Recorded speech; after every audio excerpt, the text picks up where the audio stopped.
तुझ में तेरी माया परंपार है।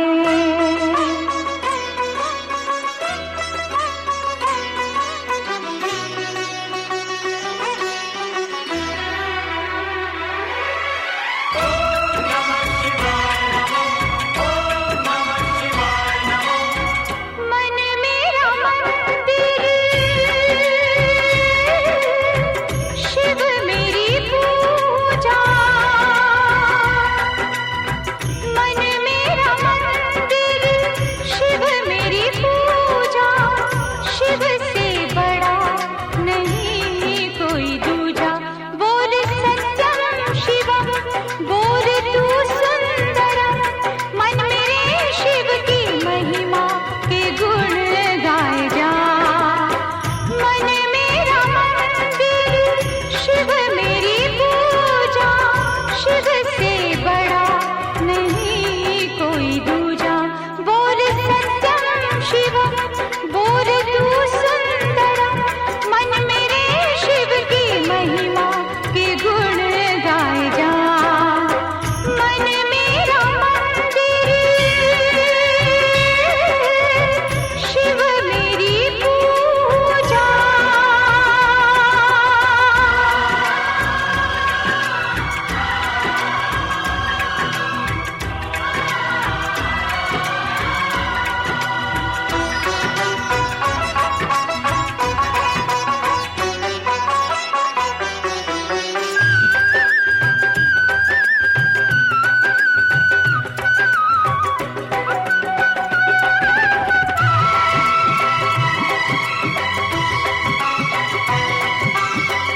पार्वती जब सीता बनकर जय श्री राम के सम्मुख आई।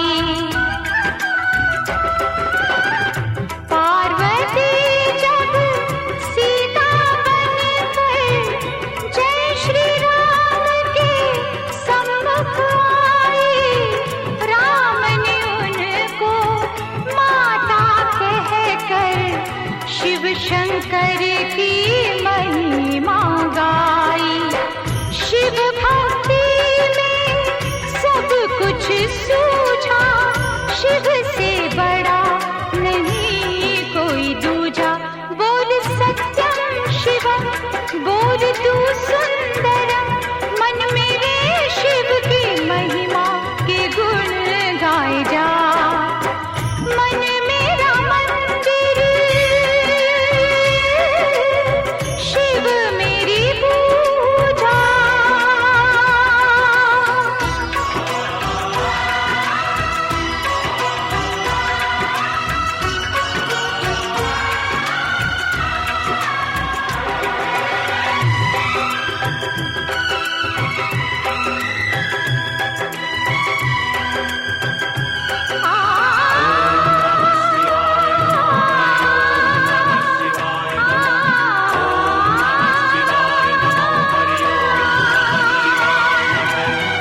तेरी जटा से निकली गंगा और गंगा ने भीष्म दिया है।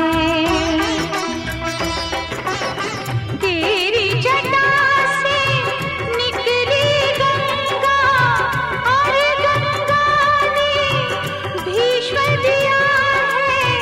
तेरे भक्तों की शक्ति ने सारे जगत को जीत लिया है। तुझको सब देवों ने पूजा।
ओम जय जगदीश भक्त जनों के संकट क्षण में दूर करे आगे दुख बिना से मन का स्वामी दुख बिना से मन का सुख साधा सुंदर करे आगे कष्ट मिटे शरण गहो मैं गीतगी स्वामी शरण गहो मैं गीतगी तुम विनय और न दूजा प्रभु विनय और न दूजा आज करो मैं गीतगी ओम जयंतरयामि स्वामी तुम अंतरयामि पार ब्रह्म ईश्वर तुम भगे स्वामी ओम जय जगदीश हरे तुम करुणा के सामने तुम पालन करता मैं मूरख कल काफी मैं कृपा करो करता ओम जय जगदीश हरे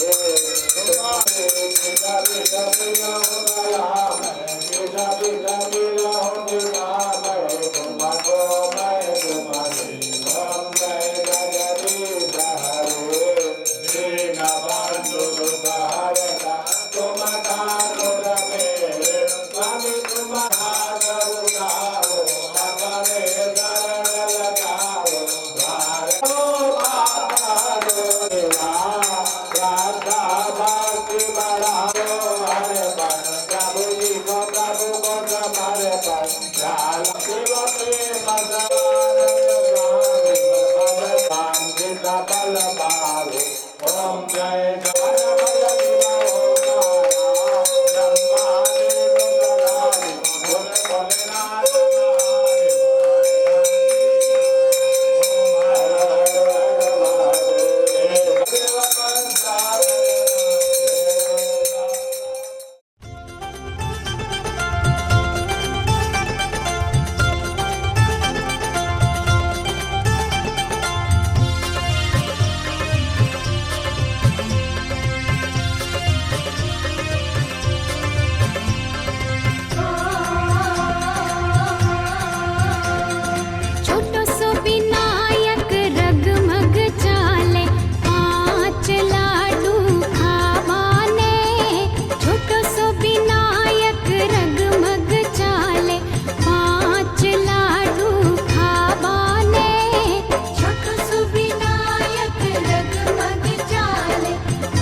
पुरुषोत्तमाय नमः।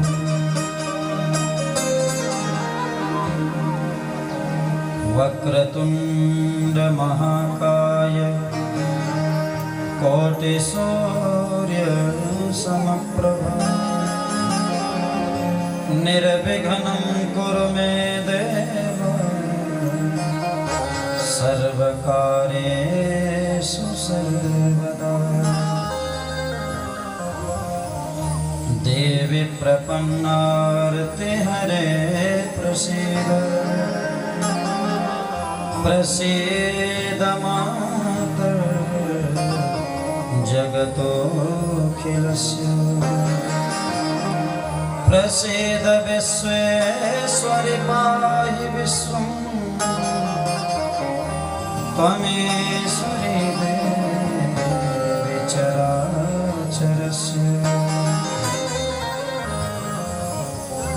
ध्येयं सदा परिभवग्नमभीष्टदोहम् तीर्थास्पदं शिवगिरिं चिनुतं शरण्यम्। भृत्यार्तिहं प्रणतपालभवाधिभूतम् वन्दे महापुरुषते चरणारविन्दम्।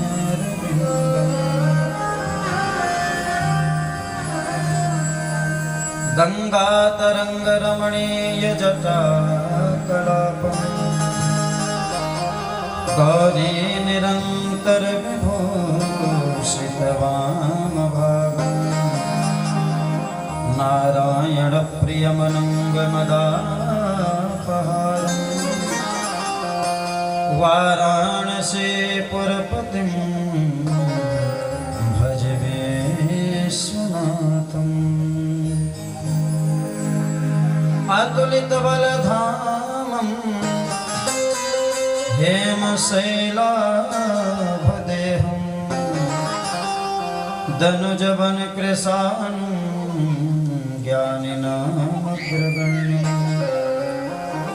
सकलगुणनिधानं वानराणामधेशं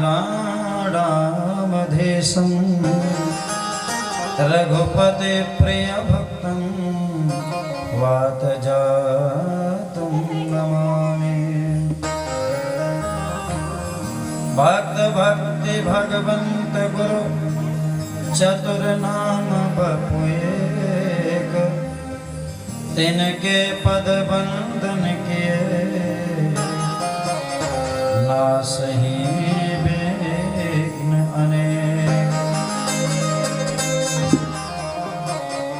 यं प्रव्रजन्तमनुपेतमपेतकृत्यं द्वैपायनो विरहकातरया जुहाव। पुत्रेति तन्मयतया तरवोऽभिनेद तं सर्वभूतहृदयं मुनिमानतोऽस्मि। कृष्णाय वासुदेवाय हरये परमात्मने प्रणतक्लेशनाशाय गोविन्दाय नमो नमः। जय जय श्री राधारमण जय जय नवल किशोर। जय गोपी चितचोर प्रभु जय जय माखन चोर। जय जय माखन चोर। देव भगवान की जय हो।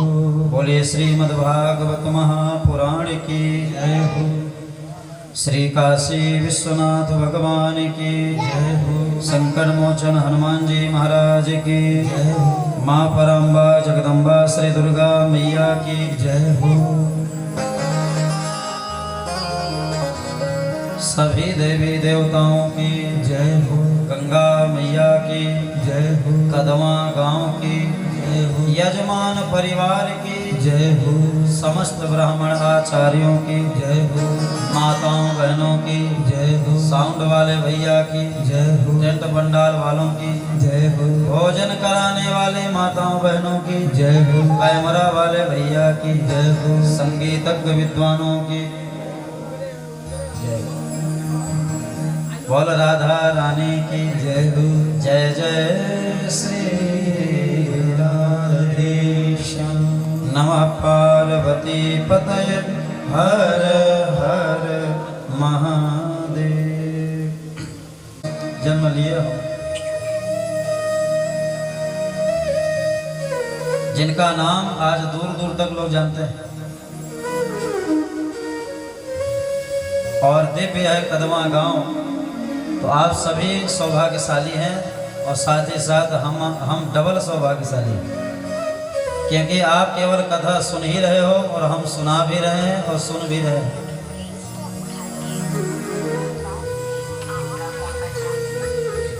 84 लाख योनियों में जब जीव कभी कुत्ता बना, कभी बिल्ली बना, कभी नाली के कीड़े मकोड़े बने, और नाली में कीड़े मकोड़े बन के जब जीव बिलबिला रहे थे तो भगवान को बड़ी दया आई। भगवान ने सोचा अगर मैं कृपा नहीं बरसाऊंगा तो ये इसी तरह कीड़े बन करके नाली में पड़े रहें, इसलिए नाली के कीड़ों को निकाल करके भगवान ने हमें दिव्य मानव का शरीर दिया।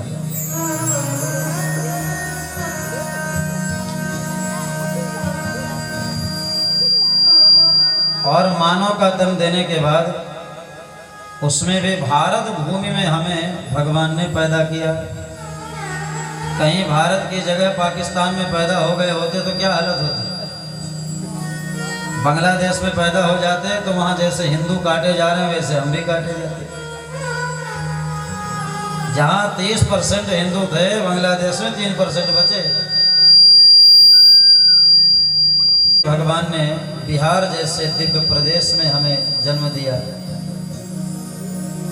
कदमा गांव में पैदा हुए, और इससे भी ज़्यादा महत्वपूर्ण भगवान ने हमें भगवान में अपनी कथा सुनने को दिया। तो इससे बड़ी कृपा दुनिया में कुछ नहीं हो सकती। तो अगर भगवान ने इतनी बड़ी कृपा बरसाई है तो फिर हम लोगों को भी कुछ करना चाहिए।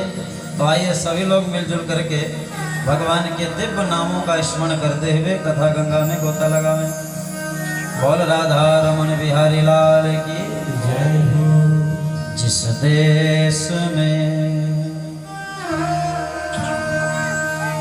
जिस देश में जिस वेश में परिवेश में रहो, चाहे किसी देश में रहिए, चाहे किसी वेशभूषा में रहिए, अथवा किसी भी परिवेश में रहिए, बस यही कहते रहिए जिस देश में जिस वेश में परिवेश में रहो, राधा रमण राधा रमण राधा रमण कहो। जिस देश में जिस वेश में परिवेश में रहो, जय हो। राधा रमण राधा रमण राधा रमण कहो। राधा रमण राधा रमण राधा रमण कहो।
कितने भी भोग भोगिए, कोई मना ही नहीं।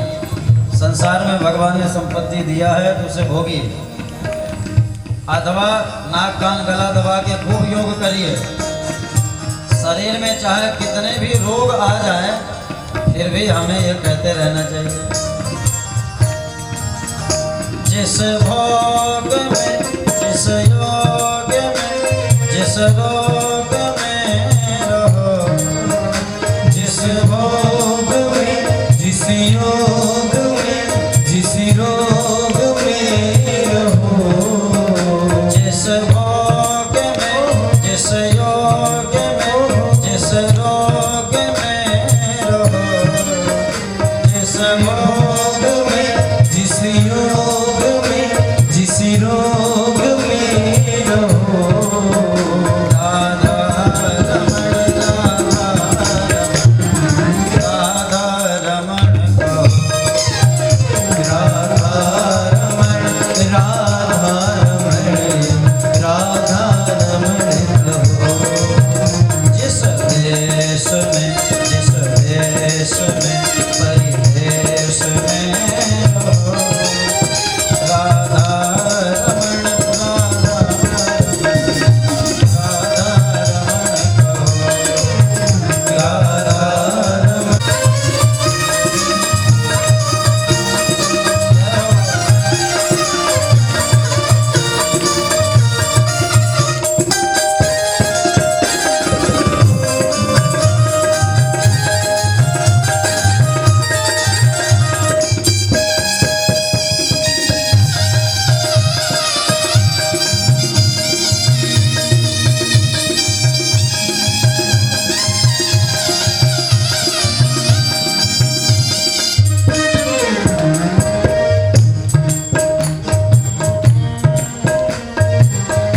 कितने भी काम आ जाए, बहाना नहीं बनाना चाहिए। महाराज क्या करें, इतना काम है कि राम का नाम लेके काम करें।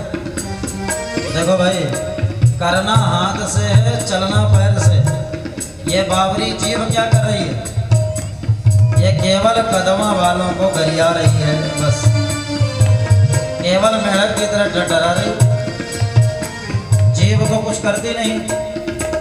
इसलिए पैरों से चलिए, हाथों से करिए और जीव से नाम लेते रहिए। जिस काम में, जिस धाम में, जिस गाँव में रहो, जिस गाँव में, जिस धाम में, जिस गाँव में रहो, जिस काम में, जिस धाम में, जिस गाँव में रहो, जिस गाँव में, जिस धाम में, जिस गाँव में रहो।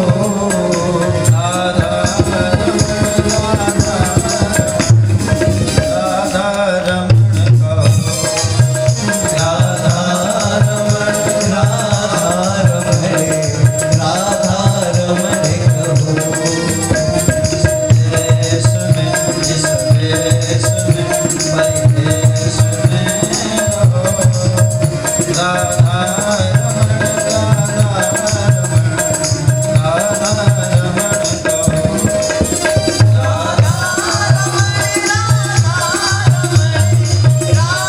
रमण कहो।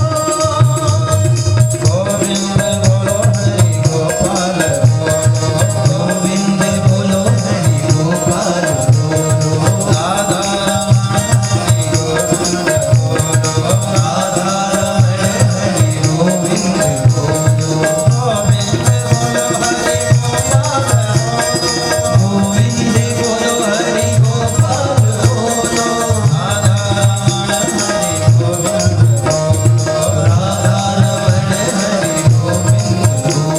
राधे राधे राधे राधे राधे राधे राधे बोलो हरि गोपाल गोविंद बोलो हरि गोपाल बोलो, राधा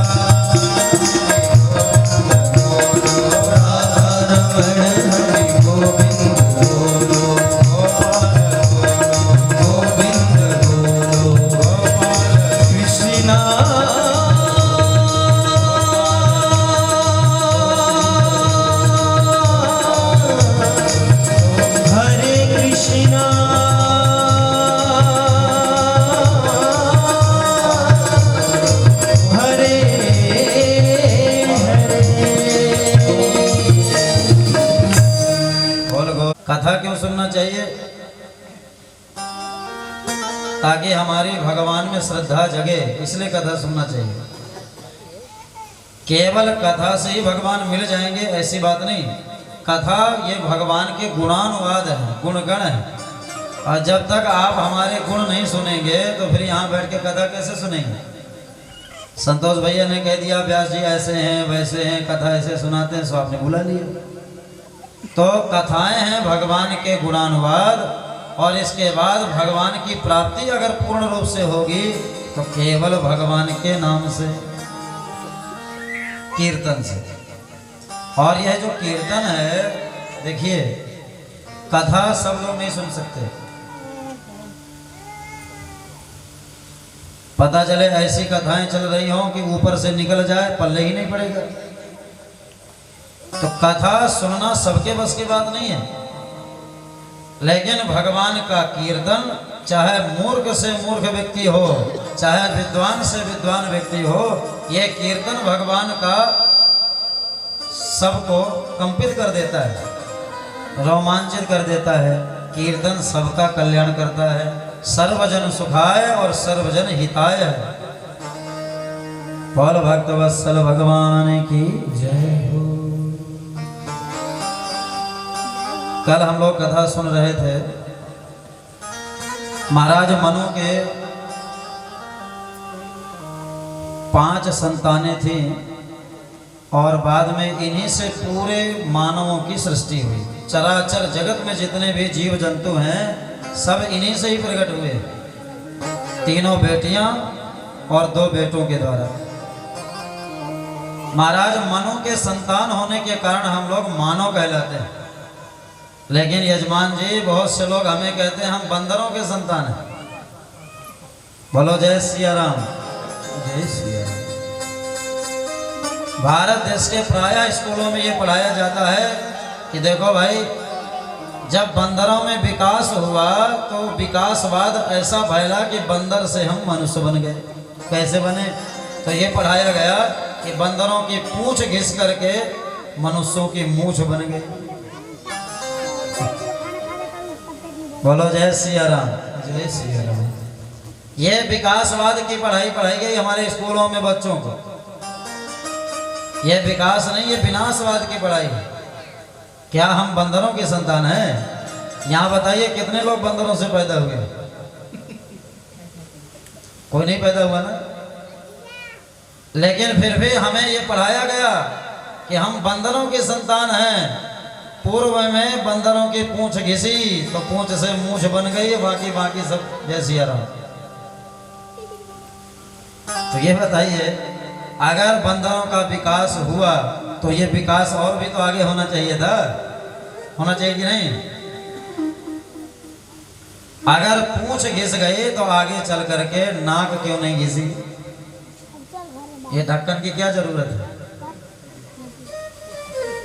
आचार्य जी जरूरत है क्या?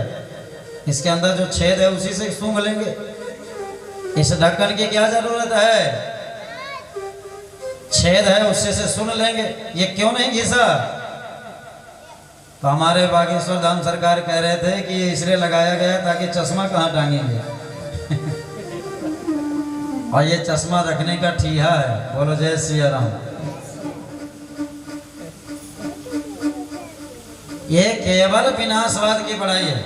नहीं तो बताइए, चित्रकूट में, हमारे बनारस में, वृंदावन में और आपके बिहार में भी बहुत से बंदर होंगे, आज तक कभी पूंछ घिसी नहीं? ये सब बंदर मनुष्य न बन गए होते? जंगलों में कितने बंदर हैं, आज तक कभी पूंछ नहीं घिसी।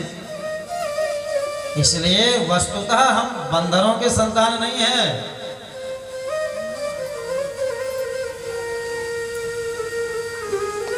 हम सब मनु महाराज के संतान हैं, इसलिए मानव कहलाते हैं। बहुत से लोग हमें मनुवादी कह करके हमारी अवहेलना करते हैं। तो जो करते हैं उन्हें डंके की चोट से कह रहे हैं, आपको जो बिगाड़ना हो बिगाड़ो, हम मनुवादी हैं। मनुवादी हैं, हम मनु के संतान, हम किसी बंदरों के संतान नहीं। बोल वृंदावन बिहारी लाल की जय हो। मनु महाराज के 2 बेटा थे, प्रियव्रत और उत्तानपाद। बड़े ध्यान से सुनिएगा। उत्तानपाद जी के ही पुत्र के रूप में भगवान के भक्त श्री ध्रुव जी का जन्म हुआ। बोलो ध्रुव महाराज की जय हो। तो यहाँ पर सबसे पहले ध्रुव जी का चरित्र सुनाया। उत्तानपाद जी का वंश छोटा है, इसलिए पहले चतुर्थ स्कंद में इसका वर्णन किया। प्रियव्रत जी का वंश बहुत बड़ा है, इसलिए पंचम स्कंद में वर्णन किया। बाद में सुखदेव भगवान कहते हैं, जाये उत्तानपादस्य सुनीतिः सुरुचिस्तयोः सुरुचिः प्रेयसी पत्युर्नेतरा यत्सुतो ध्रुवः। बड़े प्रेम से ध्रुव जी का चरित्र सुनिएगा, बड़ा आनंद आएगा। महाराज उत्तानपाद की दो रानियां थी, एक का नाम था सुनीति और एक का नाम था सुरुचि। क्या नाम था? बड़ी महारानी का नाम सुनीति। क्या नाम था? हाँ, सुनीति। और छोटी रानी का नाम था सुरुचि। देखो भाई, ये राजा रानी की कहानी नहीं है दिवाकर भैया, ये हम सब की कहानी है। आज हम सब उत्तानपाद हैं और हम सब के पास दो रानियां हैं। उत्तानपाद उसे कहते हैं जो माँ के पेट से उल्टा पैदा होते हैं जीव, उसका नाम उत्तानपाद है। उत ऊर्ध्व उत्तानो पादो असो उत्तानपादः, ये उत्तानपाद की व्युत्पत्ति है। जिसका सिर नीचे हो और पैर नीचे ऊपर हो, ऐसे जिस जीव का जन्म होता है गर्भ से, उस जीव का नाम है उत्तानपाद। तो यहाँ पर हम सभी उत्तानपाद हुए, चाहे वो माताएं हो, बहनें हो, दादाजी लोग हो, सब, चाहे कैमरा वाले भैया हो, हम सब उत्तानपाद हैं। और हम सभी के पास दो रानियां हैं। कौन कौन सी? तो गोस्वामी जी कहते हैं, सोमते कुमते सब के उर रही, सोमते कुमति सब के उर रही, सोमते कुमते सब के उर रही, सुमति कुमति सब के उर रही, नाथ पुराण निगम अस कहहि, नाद पुराण निगम अस कहहि। सुमति और कुमति यह हम सब के अंदर है। और इसमें जो बड़ी है उसका नाम है बुद्धिमानी, और जो छोटी है उसका नाम है मनमानी। उसी को कुबुद्धि कहते हैं, कुबुद्धि। बोलो जय सिया राम। समझ में आ रही है ना बात सबको? तो महाराज उत्तानपाद बड़ी रानी को नहीं चाहते थे, छोटी को बहुत चाहते थे। सुरुचि को बिल्कुल सुनीति को नहीं मानते थे, सुरुचि को ज्यादा मानते थे।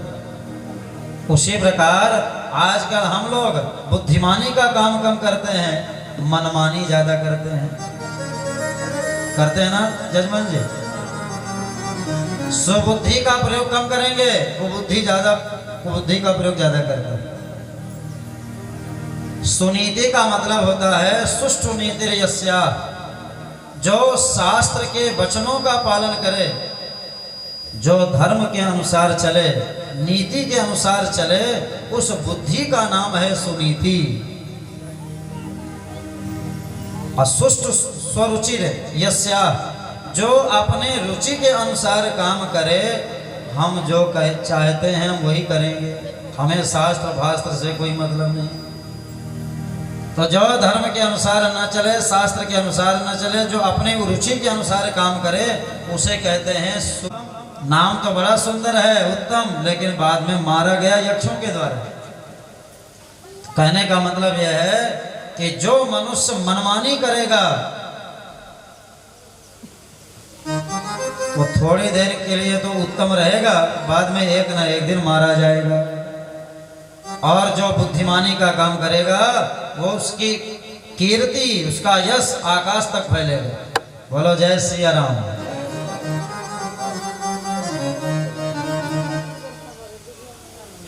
पहले जब हो जाते थे तो हमें शौक रहता था कि कब बारात आवे तो हमें खिलाने के लिए मिले।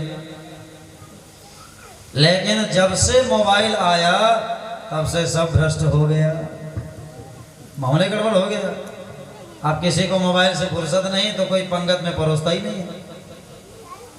तो पहले जमाने में जब पंगत में भोजन करते थे तो आपने विचार किया होगा, वो देखने में भले सुंदर ना लगे लेकिन उसमें पवित्रता बहुत रहती थी।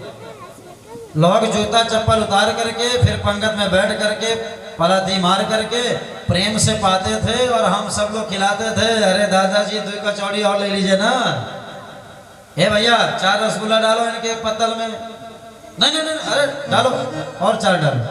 हम लोग बड़े प्रेम से खिलाते थे। तो देखने में भले ही वो सुंदर ना रहे लेकिन उसमें पवित्रता बहुत रहती थी कि नहीं। अब धीरे धीरे जब आगे समय बढ़ा तो पंगत वाला सिस्टम खत्म, अब आ गया बफेलो सिस्टम।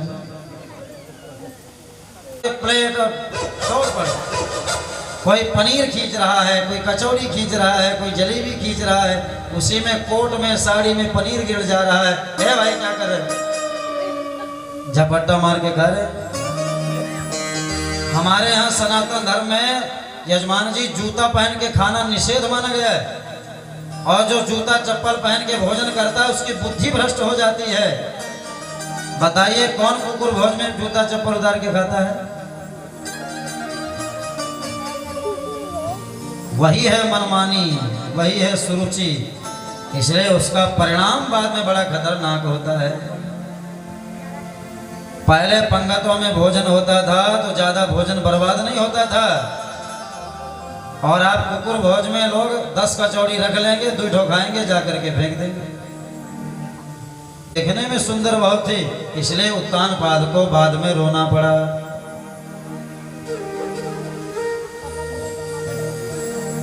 छोटी वाली रानी ने कहा देखो महाराज हम आपके साथ विवाह तब करेंगे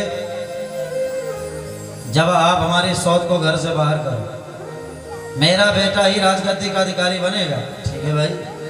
सब बड़ी महारानी को बाहर रख दिया, छोटी महारानी अंदर रहने लगी। कालांतर में दोनों को बेटा हो गया।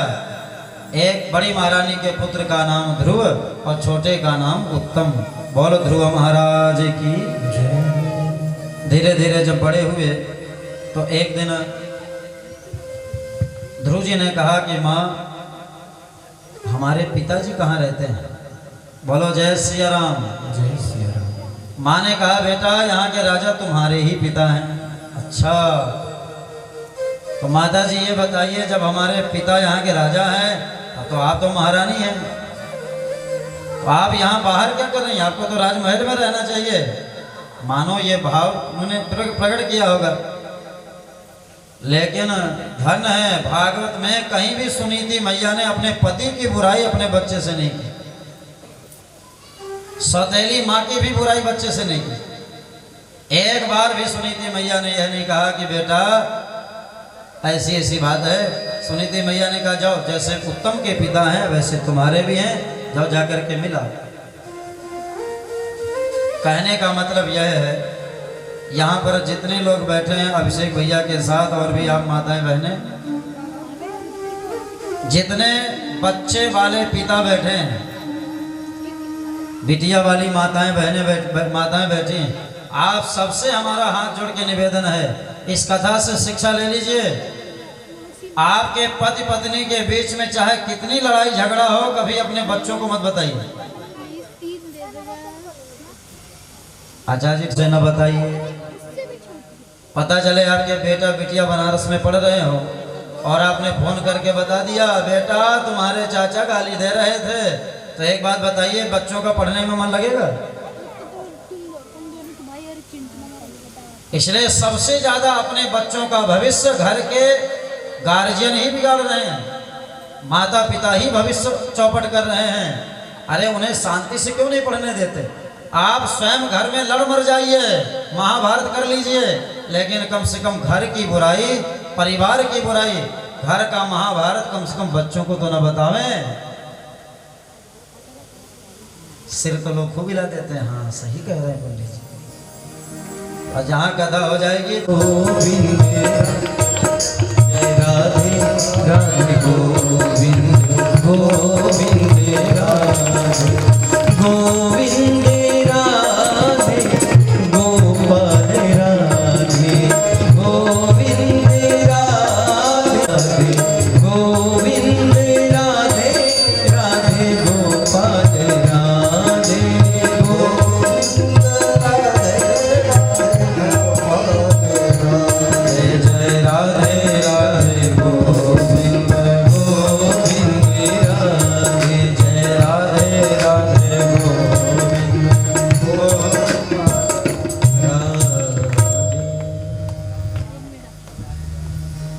राधे। हे बालक, तुम गोद में बैठ नहीं सकते, तुम्हें अधिकार नहीं। अगर पिता की गोद में बैठने की ज्यादा इच्छा है तो तपसाराध्य पुरुषम, जाकर के भगवान नारायण की तपस्या करो, उनसे वरदान मांगना कि सौतेली माँ के गर्भ से मेरा जन्म होवे तब ये सौभाग्य मिलेगा। अब देखिए, जो ये बच्चों बुद्धि वाले लोग होते हैं वो अपने आप को भगवान से भी बड़ा मानते हैं। यहाँ पर सुरुचि ने कहा जाओ तपस्या करके आओ फिर मेरे पेट से जन्म लो, ये वरदान भगवान से मांगा। जैसे कोई सांप को छेड़ दे तो फुसकारने लगता है, श्वसन रुषा दंड हतो यथा ही अहि, उसी प्रकार ध्रुव जी महाराज जोर जोर से रोने लगे, फुसकारने लगे, मुंह से शब्द नहीं निकल रहे। अनुचरों ने जाकर के माँ को बताया और जैसे रोते बिलखते दीर्घ श्वास लेते हुए ध्रुव जी महाराज आए तो माँ ने दौड़ करके हृदय से लगा दिया। दीर्घम श्वसन्ते ब्रजनस्य पारम अवश्यति बालक महाबाला। बालक को हृदय से लगा करके सिर में हाथ फेरते हुए सुनीति मैया ने समझाया। जरा विचार करिए, यह हमारी भारत की माताएं, सौतेली माँ ने डांट दिया लेकिन लड़ने नहीं गई सुनीति मैया, क्योंकि सुनीति मैया जानती हैं कि सगी माँ से भी ज्यादा सौतेली माँ का पद बड़ा होता है। अगर सौतेली माँ का पद बड़ा नहीं होता तो कैकेयी राम जी को वनवास नहीं भेज सकती थी। कौशल्या मैया ने अगर कह दिया होता राम मेरा आदेश है तुम नहीं जा सकते, तो क्या हिम्मत है कि जाते हैं? लेकिन कौशल्या मैया जानती हैं कि मेरे से भी पद बड़ा कैकेयी का है, अगर उसने कह दिया है तो राम वनवास जाएगा। तो यहाँ पर सुनीति मैया ने भी अपने बेटा को ही समझाया और समझा करके कहा मां मंगलम तात परे सुमंस्ता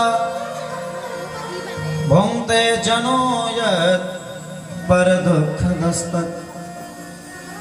जो माताओं की समस्या है यहाँ पर, कोई दिक्कत है? अगर तुम्हें आज दुख मिला है तो इसमें सौतेली माँ का दोष नहीं है, ये सब अपने दुख और सुख अपने कर्मों का फल है।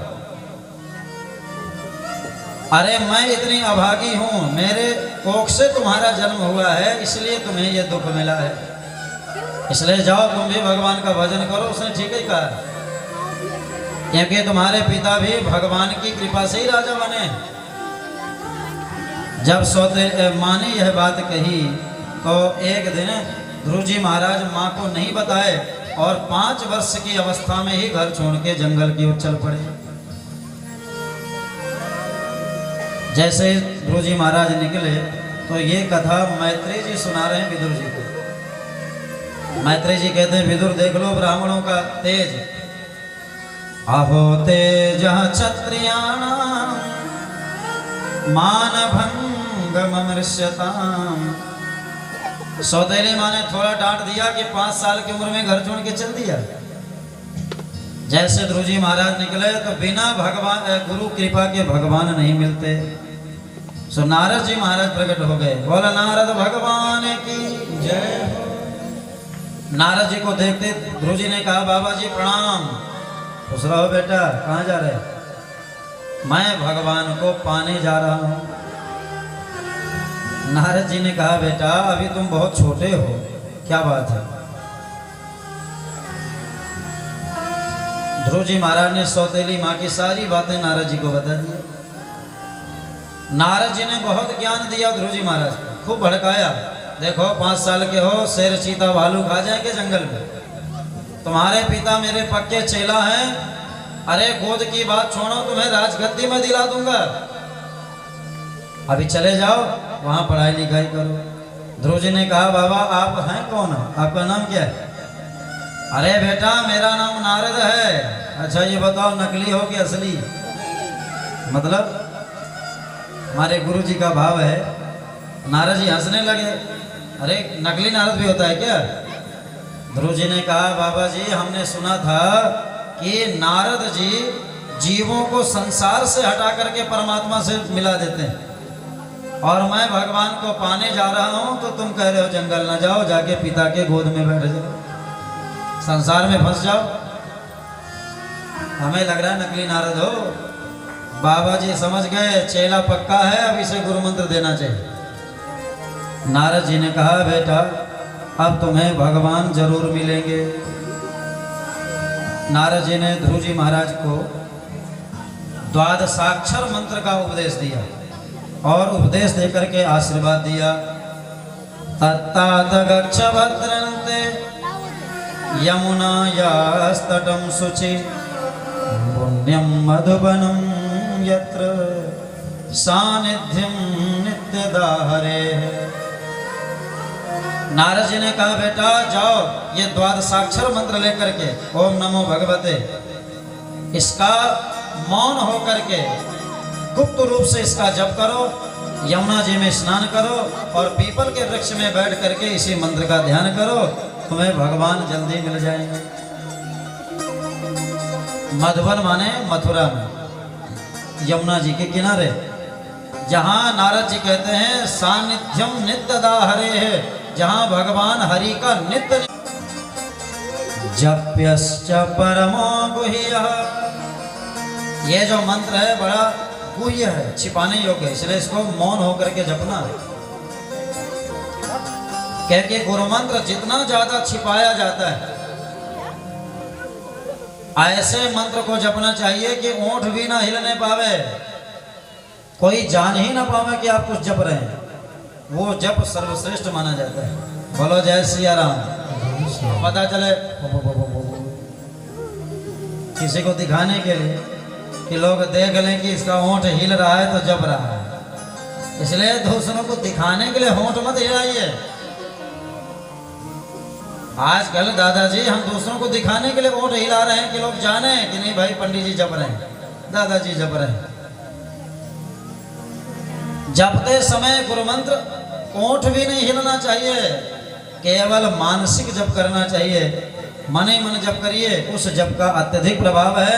नारद जी कहते हैं जप्यश्च परमो गुह्यः श्रूयताम में नृपात्मज, इसे चिल्ला करके मत जपना, गा करके मत जपना, क्योंकि ये द्वादशाक्षर मंत्र ऐसा मंत्र है कि अगर 12 दिन, कोई 12 दिन और रात भर सूर्यास्त से लेकर सूर्योदय तक, 12 दिन तो हम ज्यादा बोल दिए, भागवत में लिखा यम सप्तरात्रम, केवल 7 दिन, अगर 7 रात्रि 12 घंटे लगातार अगर कोई इस मंत्र का मौन होकर के जप कर ले तो पुमान पश्यति खेचरान, इन आंखों में दिव्य लोगों के देखने की शक्ति आ जाती है। बोल लक्ष्मी नारायण भगवान की जय हो। गायत्री मंत्र और हरे राम, ये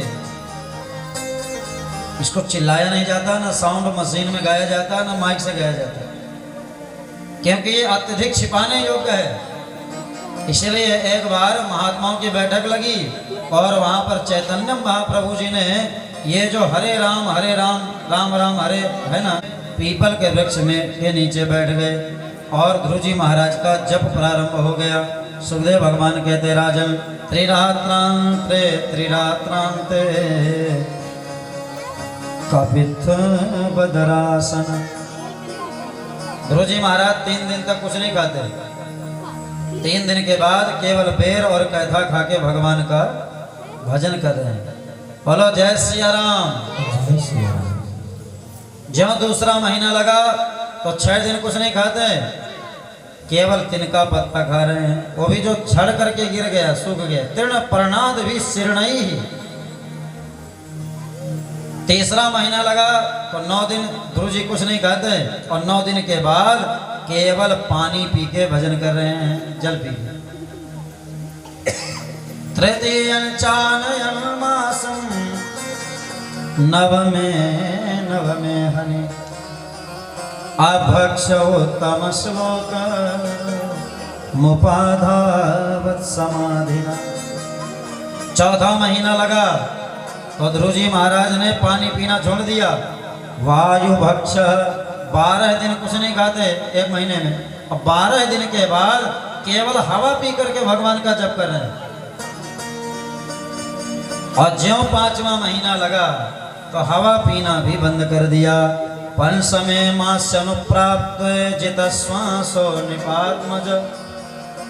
प्राणायाम के माध्यम से अपने प्राणों को रोक लिया और अपने प्राणों को भगवान के ही चरणों में चढ़ा दिया। इंद्रियों को अर्पण कर दिया, मन को भगवान में लगा दिया, और एक पैर से खड़े होकर ध्यायन ब्रह्म पदैकेन तस्थौ स्थाणु रिवाचल। जैसे एक वृक्ष खड़ा रहता है वैसे अचल होकर के खड़े हो गए और सिर ऊपर कर लिया, दोनों हाथ ऊपर करके मानसिक रूप से भगवान में पूरी तरह से समर्पित हो गए। बोल ध्रुव महाराज की जय हो। और जैसे ही ध्रुव जी ने प्राण भगवान में समर्पित किए और यमुना जी पूरे संसार की हवा खिसक गई।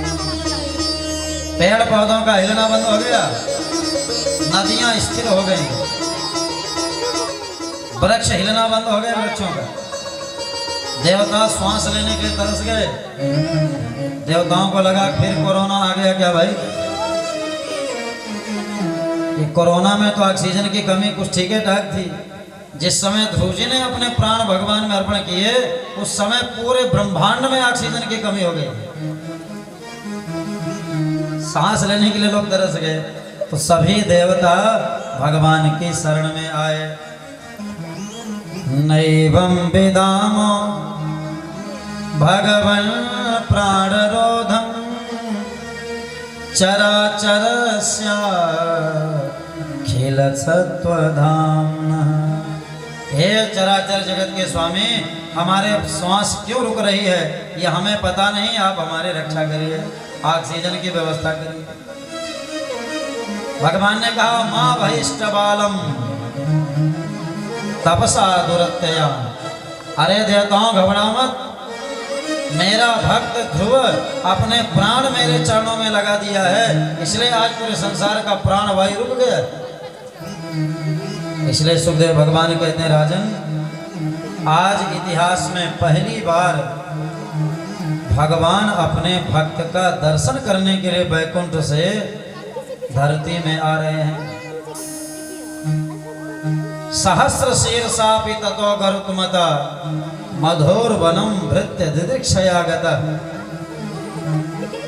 दुनिया में यह देखा गया कि भक्त जाते हैं मंदिरों में दर्शन करने, लेकिन आज भक्त का दर्शन भगवान करने आ रहे हैं। देखो भगवान चाहते तो सीधे प्रकट हो सकते थे, लेकिन सीधा प्रकट नहीं हुए। भगवान गरुड़ में सवार होकर के पूरी दुनिया में बताते हुए, देखो भाई मैं अपने भक्त राज का दर्शन करने जा रहा हूं। कोई ये नहीं कह सकता कि लोग मेरा ही दर्शन करते हैं, मैं भी अपने भक्त का दर्शन करने जाता हूं।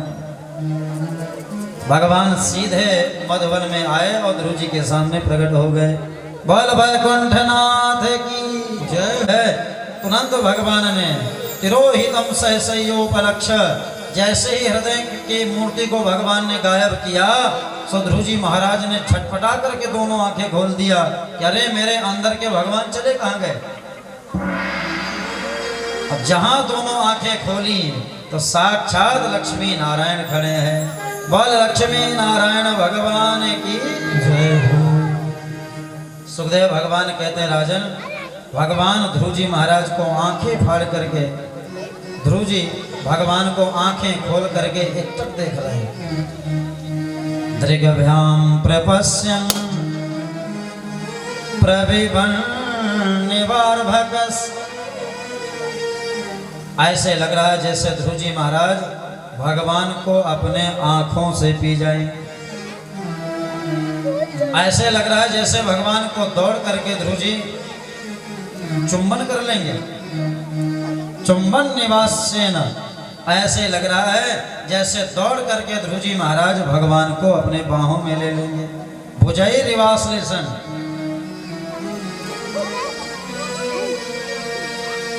जब एकटक ध्रुव जी महाराज देखने लगे तो भगवान को लगा कुछ बोलना चाहता है, लेकिन मानो ध्रुव जी ने कहा प्रभु मैं क्या बोलूं, क्योंकि अभी 5 साल का बालक हूं, मैं अभी तक प्राइमरी में भी नहीं गया, मुझे यह भी नहीं पता कि भगवान के सामने बोला क्या जाता है।